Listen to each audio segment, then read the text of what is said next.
हो सकता है कुछ सोचें मेरी तो गुनाह ही बड़े हैं, मुझे कैसे अल्लाह बख्शेगा।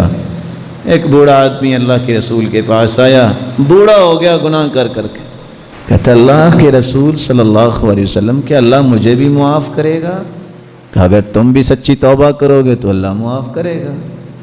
अच्छा सा वज़ू कर ले, 2 रकतें पढ़ ले, अपना चेहरा क़िबले की तरफ कर ले, 2 रकतों में कोई बात ना सोचे ना बोले, तवज्जो अल्लाह की तरफ रखे, 2 रकतों से फारिग हो के हाथ उठा ले, या रब इतने अल्फाज बोल दे। अल्लाह रब्बुल इज़्ज़त पहले तो फरिश्तों से कहते हैं मेरे फरिश्तों देख रहे हो, इस बंदे को आज यकीन हो गया है कि इसका कोई रब भी है जो मुआफ़ करने वाला है।